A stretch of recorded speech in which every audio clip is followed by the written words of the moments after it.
Welcome to the Diverse Minds podcast, where we give you the tips, tools and techniques you need to be a mentally healthy and inclusive leader. Each week, you'll hear about a variety of topics linked to mental health, well-being and diversity that will enhance both your professional practice and personal well-being. Welcome to the 87th episode of the award-winning Diverse Minds podcast. And today we're going to be linking mental health with dance for the International Day of Dance on the 29th of April. And to join me in doing this, I'm really excited to welcome two phenomenal dance professionals. Firstly, Ella Mesma. And Ella is an established professional artist with over 15 years of experience in dance and movement. She's been my friend since secondary school. We met on our first day of secondary school, and our lives kind of have gone apart and come back together again.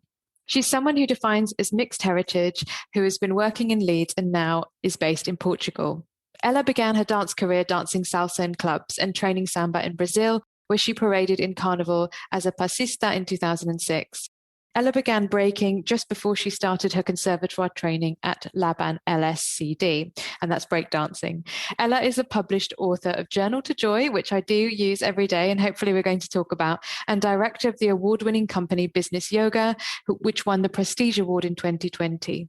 Ella is an artist, a yogi, a writer, a teacher, and coach, and runs a 9-month program for women creatives under the name Maya Gandia called The Goddess Path. And Ella's been practicing yoga since 2004 and teaching since 2011. She's trained in the Embodied Dancer Yoga Training, Teacher Training, Karam Kriya School and Yoga Teachers College, and she practices Kundalini Ashtanga Vinyasa, Yoga Trapeze, and many other training and healing mechanisms such as chakra healing, TRE, the Wheel of Consent, and holistic pelvic care. Her highlights in her career have included Russell Malafant Company, Lee Anderson, the Olympic opening ceremony, Southpaw in Uchenna. She's also the director of international touring dance company, Ella Mesma Dance Company. And also to join me today is Ama Rouge. She's a professional voiceover and multidisciplinary artist, wellbeing advocate, food geek, and creative educator with over 14 years of movement-centered experience. She's committed to enabling people to live their highest truth, find their voice, and inhabit their bodies.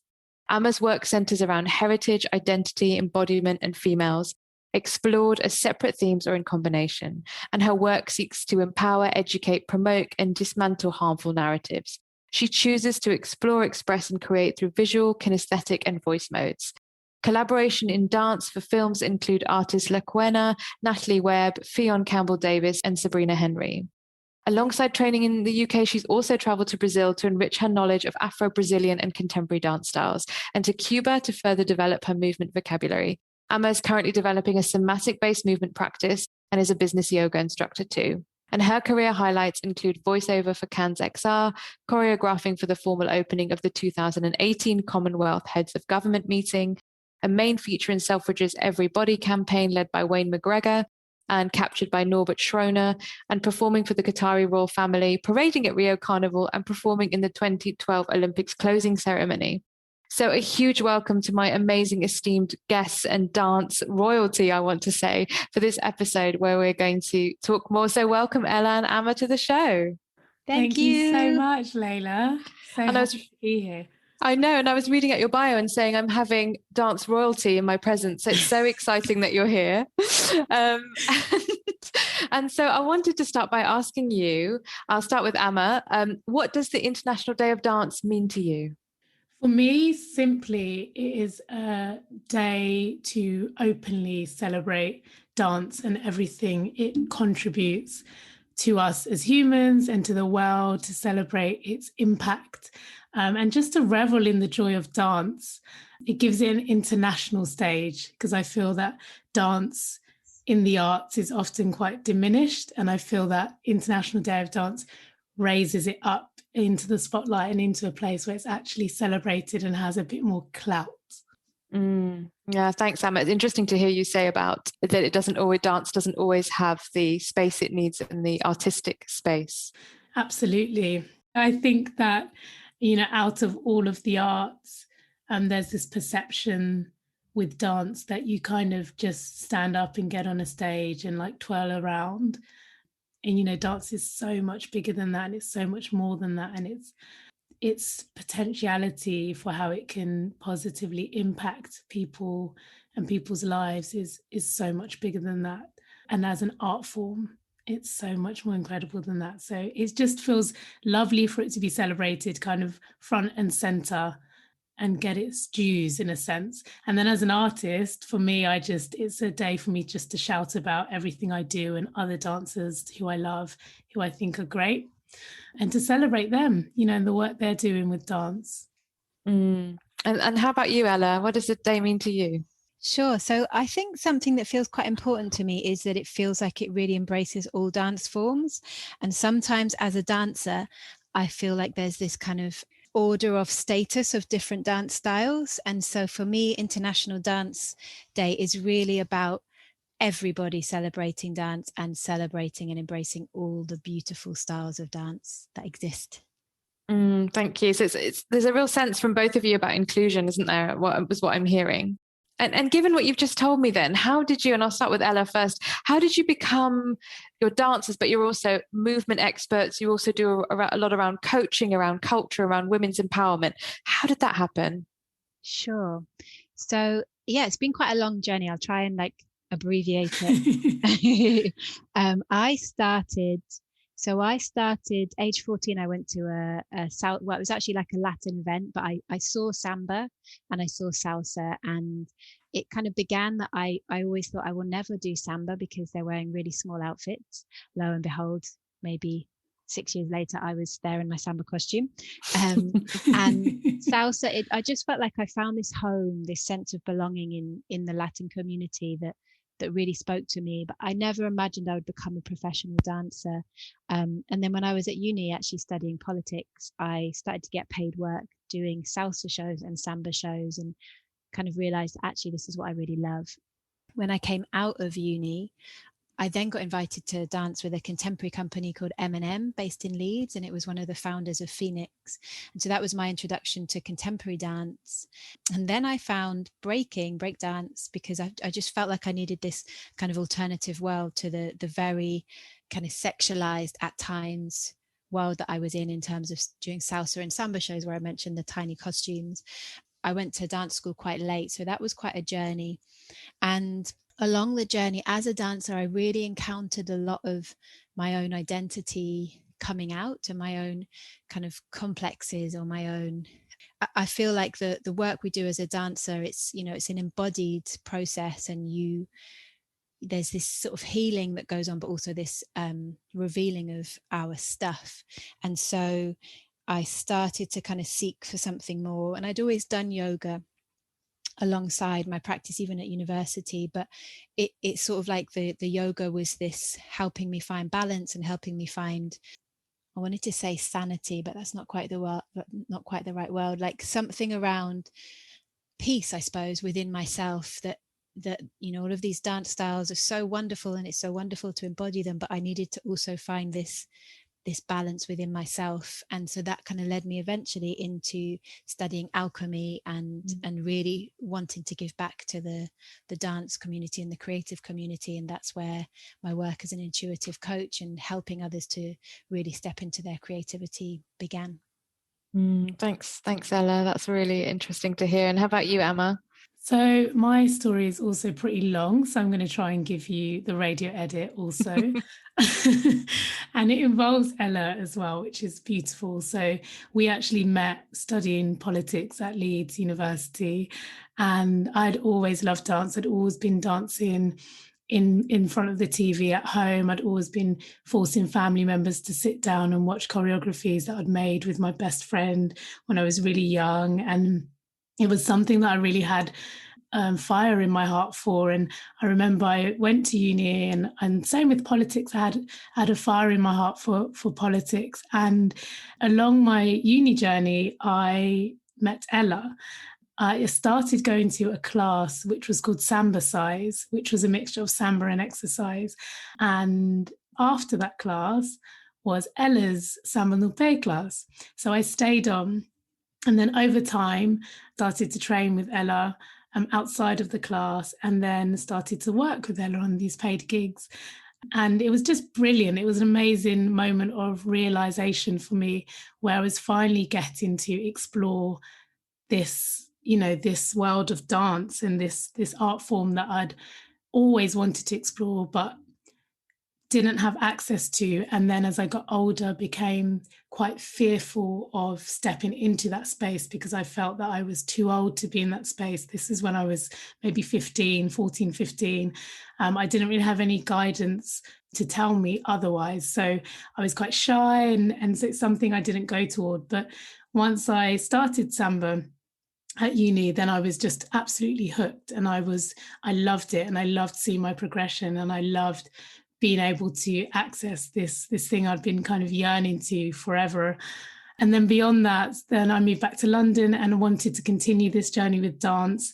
So joined Paraíso's School of Samba, took myself to Brazil, trained for a few months there, came back, and then decided to train further, so to go and do some full-time training in dance. So because I'd already done a degree, and I didn't have any other dance background, I hadn't danced when I was younger, I started off doing a BTEC in dance, and then I went to Lewisham College and did a couple of years there. And when I did my BTEC, the syllabus, we did jazz, we did ballet, we did choreography, singing, and we did and contact improv. We did a lot actually, and African dance. And so that introduced me to West African dancing, which for me has become like a big thread in my journey, because I've gone on to train in Brazil and Cuba, Afro-Brazilian styles, and obviously Samba is in there as well. So it's just amazing how things have woven together.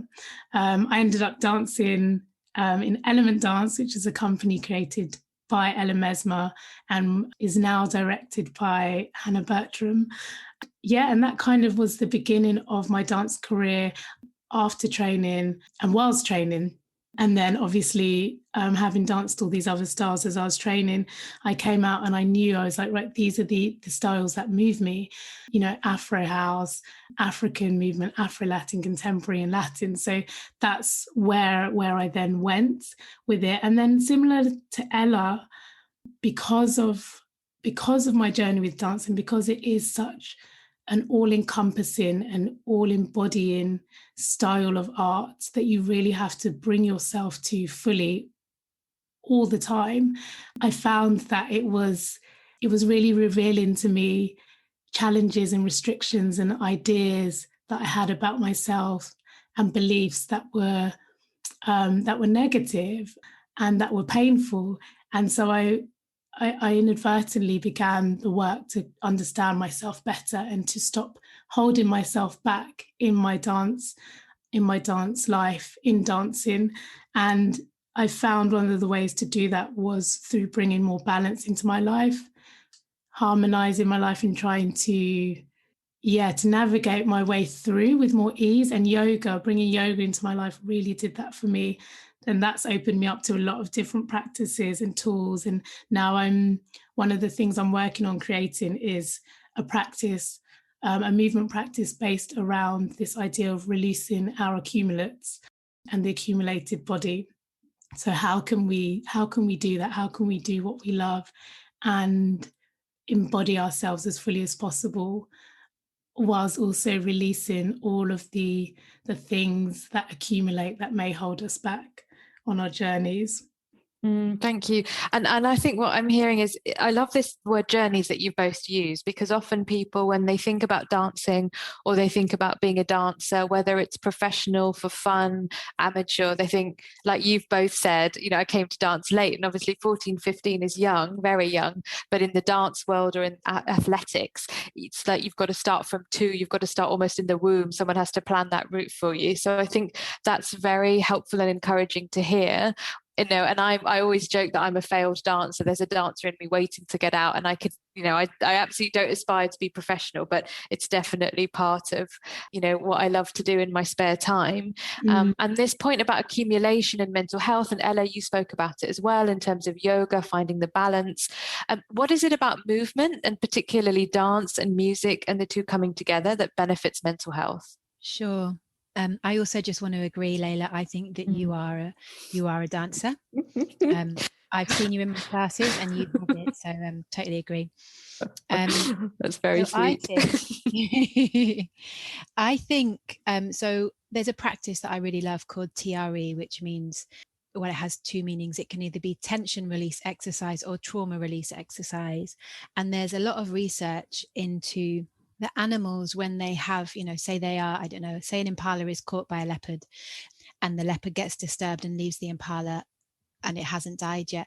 What will generally happen with an animal is that they will kind of go into these tremors. They will shake really quite excessively, and then they will get up and walk off, and they won't be like humans where, we're like, well, when I was 12, this happened, for example. And so I'm really interested in that practice, which is they've kind of developed a way that human beings can do this and can shake out our emotions and can shake out the experiences that we have that might affect us. And I think there's a connection there in terms of dance that, in dance we allow the emotions to get into motion, and we allow ourselves to really express. And I think in our world, like even watching the news, it can actually be quite a traumatic experience, and we've really learned, like, this fight, flight, freeze.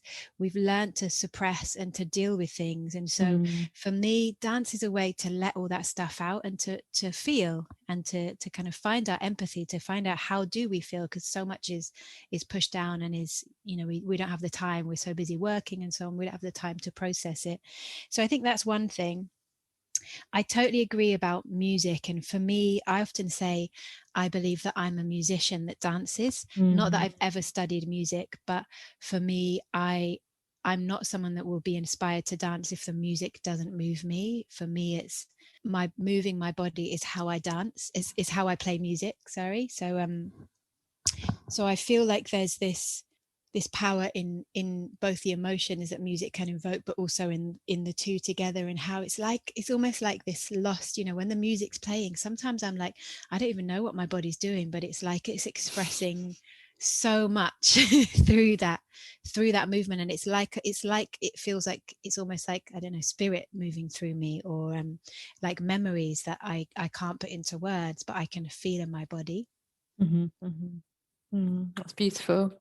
What are your thoughts, Ama? I mean, in the most basic expression of it, similar to Ella, I feel that just this ability to move our bodies and to physically shift things in our bodies through the practice of movement shifts things in our bodies, and I think often with stress, with stressors, with emotional hardship or emotional challenges, a lot of that gets manifested in our bodies and gets stored in parts of our bodies. And if we don't move, it can manifest and grow, and it can become disease. And I think just moving really allows us to shift that stuff out of our body, around our body and out, and also allows us to shift our energy states.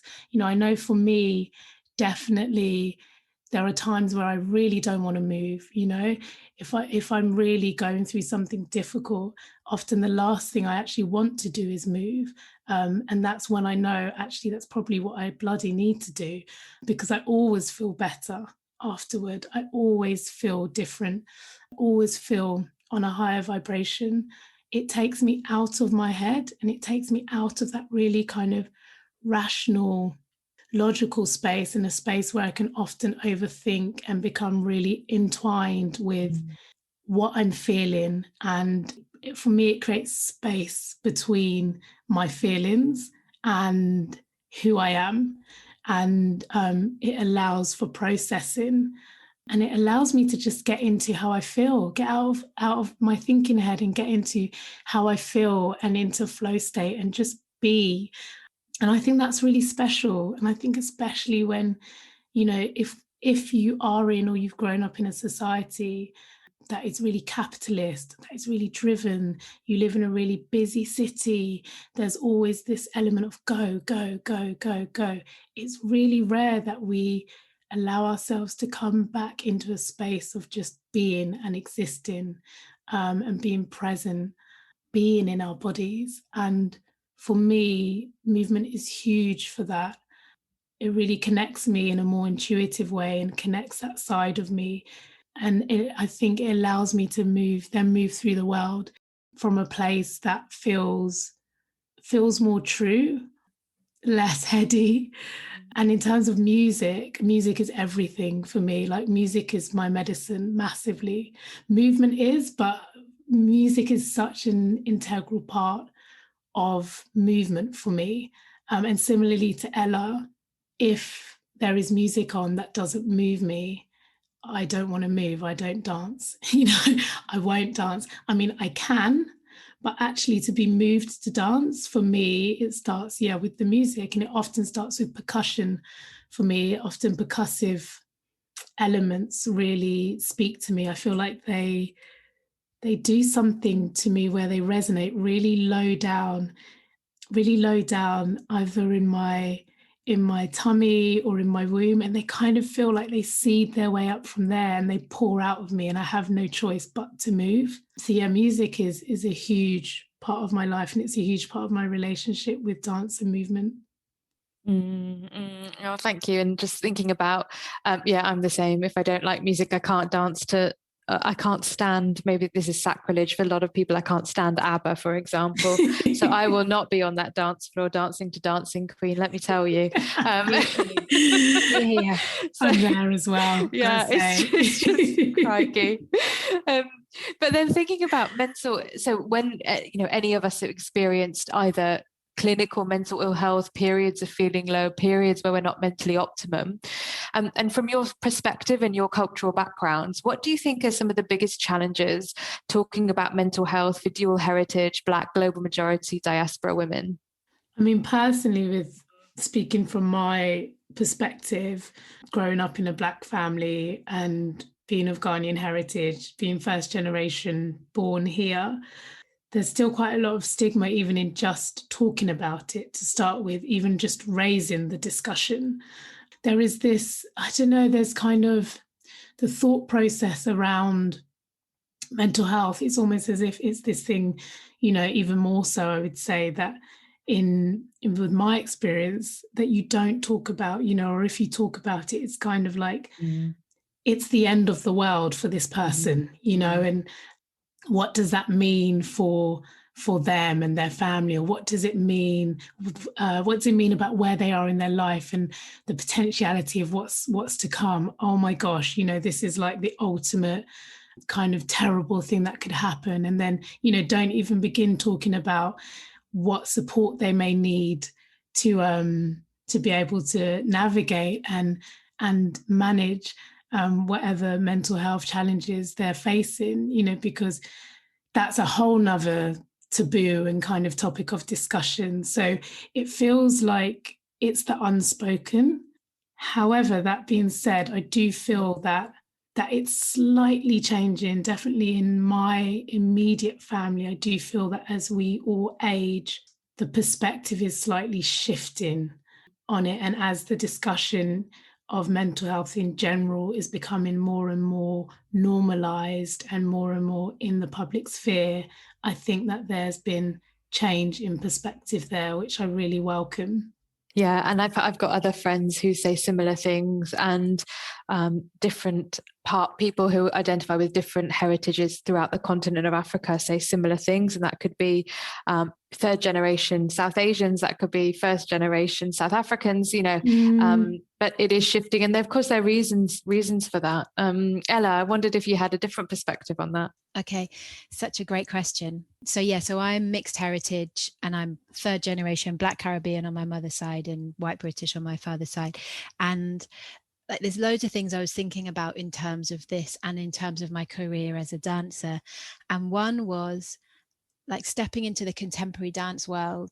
It's very much high art, and the kind of the experiences that I had before that were very much considered low art. So there was this kind of shaming almost, and all of these things, it's like they're absorbed but no one ever really says them. But I think that really affected me and my mental health in my journey as like training in dance, because I always felt like I don't really belong here. And I also don't really have those superheroes to look up to who I'm like, oh, you know, that person's done it before me in their mixed heritage, and I can look to them and go, this is how it's done. So I didn't really have those role models. But also, yeah, I really felt this shame or this not belonging that many of my peers, so for example, when I was in Russell Malafont company, the other dancers, I think almost all of them had studied at Rambert, which is a very prestigious school. And, you know, I'd gone to a conservatoire, but much later, and I had all of those kind of layers. But then they also had this kind of family history of really being in that world and having been exposed to the theatre. And, you know, I'm not saying I never went to the theatre, but I didn't have that kind of, that world. It was a thing that I was entering into, and felt very like I wasn't quite sure if I was welcome. So I think there's that level. And then I guess like more in terms of mental health for me, I think there's just been so much within my own family around mental health that hasn't really been dealt with. And because, you know, my mother grew up she wasn't brought up by her father, her paternal father. And so there was a lot of issues around identity that for me, I was also working through. And I think that's where, on some level, being a mover and embodying things in my body, there was this healing that was able to happen, but also that I brought that confusion that I had around my own identity and who I really was into the space.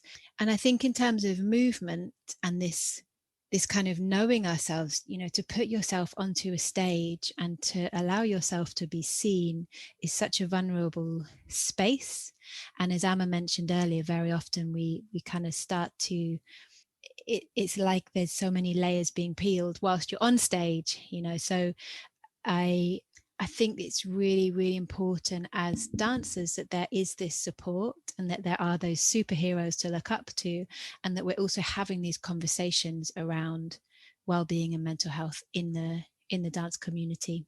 I can imagine, I mean, I don't know, but I maybe I can imagine that sometimes it's ignored, that you've just got to keep dancing through the physical pain, the emotional pain, and you'll be all right at the other end of it. I think sometimes people, you know, there's kind of this wanting to, like, there's this exoticizing of the body, and this wanting for you to put your trauma onto the stage, and there might not be that care afterwards of like, actually, how was that journey for you? You know, it's like you finish the show, maybe the show is, like it say, it's a big hour-long show, and you've gone to some quite dark places within your movement, and, you know, and those emotions, in getting those emotions in motion.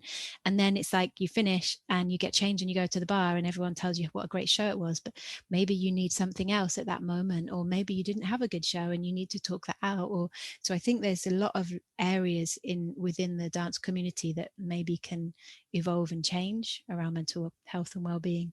I'd never really thought of that you go to the bar and then everything's meant to be okay. Because of course, you know, I've met you after shows, I've met other friends after shows, and yeah, and there's not necessarily space to say, okay, how did that go? How are you feeling mentally when it's noisy and loud and people want to celebrate you, rightly so. And so how you find that time to decompress.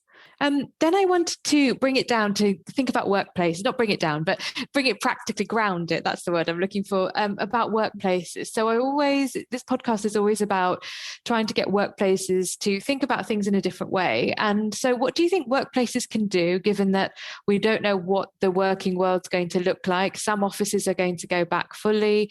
I think most won't. We're going to have a blended approach. People have been in physical pain from working at their kitchen tables. So what do you think workplaces can do to introduce dance and movement as part of their well-being strategy? So yeah, as you know, I'm a bit of an absolute geek about this. I'm really passionate about this, and run a project called Business Yoga, which is really about movement in the workplace. First of all, if I could really decide, I think there should be a warm up before you sit at the desk, because the back, especially the lower back, you know, it's not designed to be sitting at a desk for 9 hours. And I actually think we should prepare it for that experience. And then what I try and promote is that every hour you would move a little bit, and that, you know, we have this kind of workout called 23 on Me, which is all about like filling up your cup and really thinking about that the spine is actually most supposed to move in 6 directions, and obviously at the desk we don't move it. So really doing exercises that are specific to getting that spine in motion and looking after your spine so that you can stay working, you know, so that you don't end up having to retire really young because you've done damage in particular to your lumbar spine.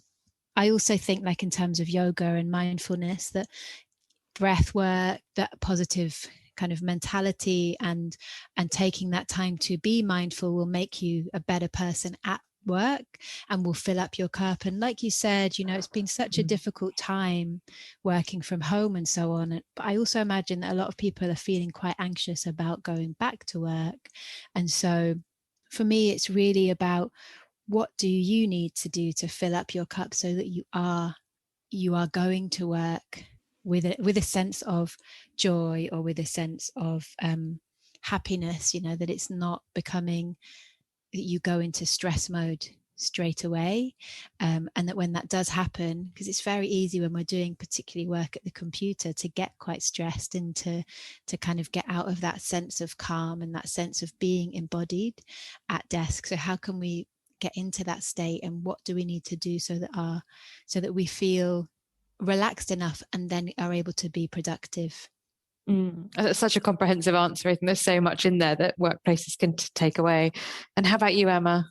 I think introducing, you know, an element of movement into the workplace, whether it's physically into the workplace, whether it's, you know, via an online platform. You know, as you said, some people will be going back to offices, some people will be blended between working from home and going into the office, but just introducing it so that your staff members are aware that there is an option to them to partake in movement. And also, not to be like a Debbie Downer or anything like that, but, you know, maybe there are some practices that I would advocate being introduced as mandatory to start with. You know, something small, just a small snippet to make those who maybe aren't used to moving their bodies in a lot of ways, make them feel comfortable and make it feel accessible. So, you know, like a 15-minute break in the middle of the day, you know, where you can do some chair yoga, for example, like business yoga, or where you are encouraged to actually move around the office. Or, you know, I've worked at a workplace where they had lunchtime classes, and almost every single day they had a different type of movement offering that you could go to in your lunch hour. And they had a scheme with cycling and things like that to encourage you to move.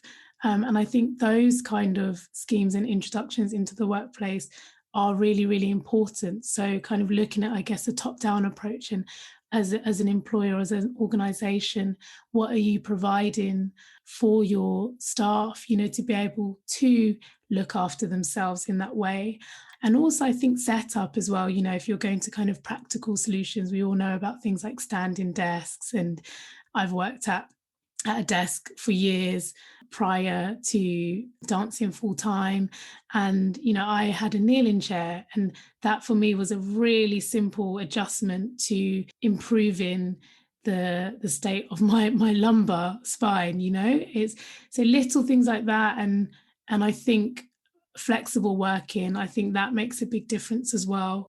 Yeah, all of these, I think, gone are the days where it's you get to work, you sit down at your desk, and you work solidly for, you know, 8 or 9 hours or even more often. You know, I think this need to have breaks, to have time to move your body and to take pressure off of your spine is really, really important. So, you know, the more ways that we can do that, and the more ways we can educate people so that they can take that into their own hands as well, to take charge and lead their own wellness, is really, really, really, really important and really necessary, I think.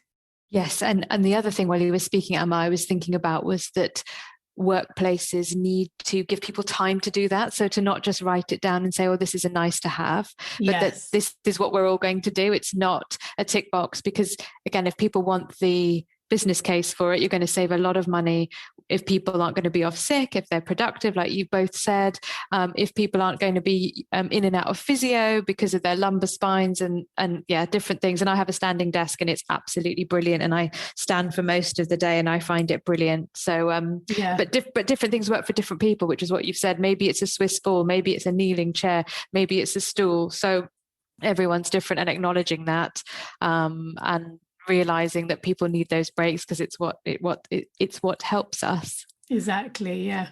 So finally, you're incredibly busy women, and I want to know, what are your top 3 tips for looking after your mental health and well-being? Ama, do you want to go first? Yeah, sure.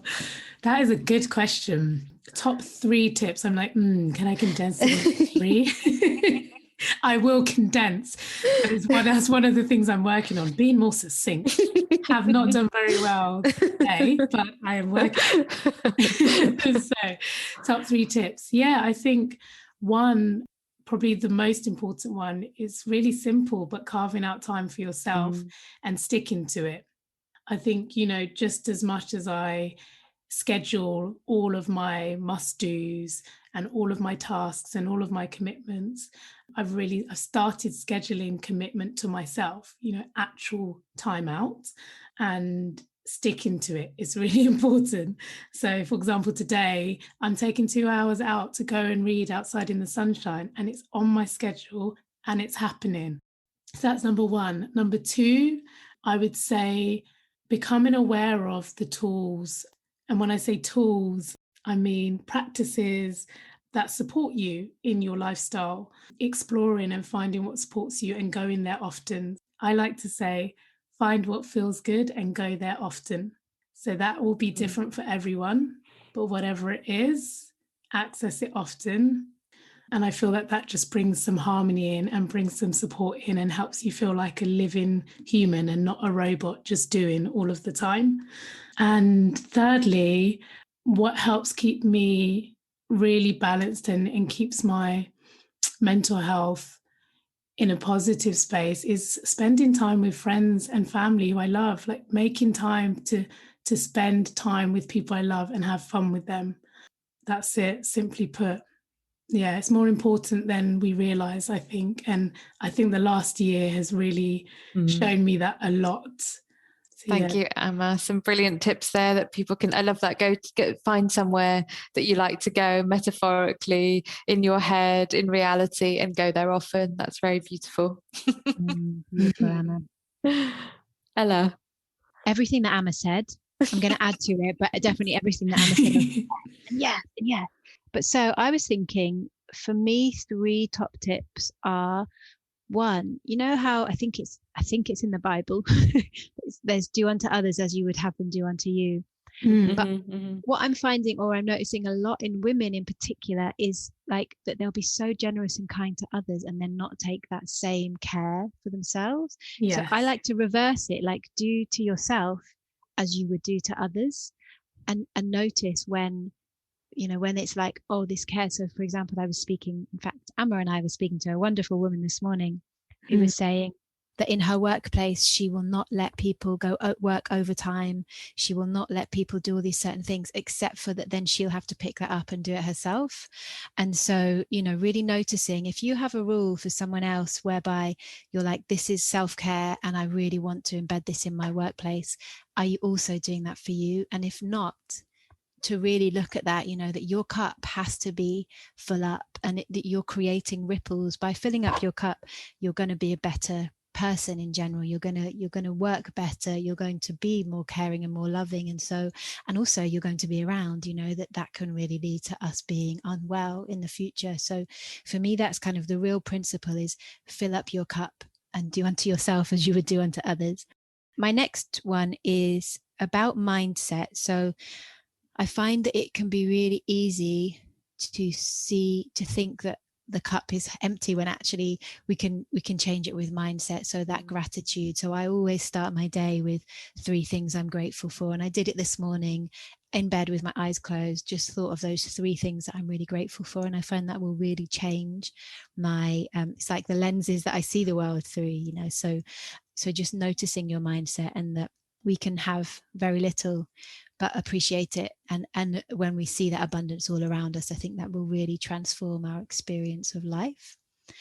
And then my last one is knowing yourself, and this goes back to what I mentioned earlier as a dancer, in terms of sometimes feeling like I wasn't able to be clear on what I wanted, or I wasn't able to really hold a space in a space because I was going through my own identity things. And so to know those things and to be able to go and do the work, or, you know, to take that look inside and know where it might be a belief that's getting in the way of you really living to your highest potential. So yeah, knowing yourself and how powerful that can be, because then we can get out of the way of those beliefs and really step into life and living and creating. And your point about gratitude. So you might know this, Ella, but of course, the positive psychology, the Center of Positive Psychology at University of Penn State, they did some research on this, like not clinical trials quite, but it you know, academic research. So they had two groups, and one group who had experienced mild depression, they spent 6 months writing 3 things that they were grateful for, 3 positive things that happened to them every day for 6 months, and they found that their depression was so much less, and many of them recovered and had fewer episodes of acute and chronic depression than the group that didn't. So it does really work. So there is evidence there. And I mentioned your journal to Joy and the fact that I've been using it this year. So I think it's really helped me as I've struggled along. And we're not saying that it's a magic wand. We're not saying that it takes all your problems away. But I think I have really started to see the power of reframing for myself. Beautiful. I'm clapping my hands. Yes. So happy to hear that. To you. So, you know, we've come to the end of our conversation, and I'm really hoping that people are thinking, right, I have to have these 2 women work with me in some way, whether it's one-to-one, whether it's in the workplace. So how should people contact you if they want to know more about your work, Ama? So I'm most active on my Instagram. So I'm ama.rouge on Instagram. I'm also on LinkedIn, so you can find me with the same name, Ama Rouge, or you can find me on wearewildwithin.com, which is my wellness platform, with my partner, Layla. Fabulous. Not me, a different Layla. A different Layla. And Ella, how about you? So similar to Ama, you can find me at Ella Mesma, and you know, you can find me in most places. I do have the business yoga website, which is businessyoga.co.uk, and then my kind of wellness platform, my coaching and so on, is Maya, Maya, and then Gandaya. So Maya means illusion, Gandaya is the joy, GANDAIA.com. But if you look up Ella Mesma, you'll find me, and it would be lovely to hear from you. And thank you both so much for your wisdom, your honesty, and your vulnerability. It's been an absolute joy. And remember, everyone, dancing and movement can improve your mental health and well-being. So just turn on your favorite tune, and if it is ABBA, I'm not going to hold that against you, and dance around the room and feel the joy. So thank you so much, both. Thank you so much, Layla. It's been a joy. And we'll see you in the next episode. And don't forget to check out Ella and Ama's podcast. It's the Power Up Podcast. Thank you. Bye. Thanks so much. Bye.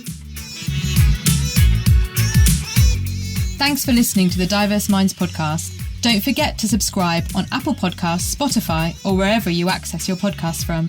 You can also connect with me on Facebook, Twitter, and LinkedIn. Tune into next week's episode of the podcast, where I'll bring you more insights on mental health and inclusion. Bye for now.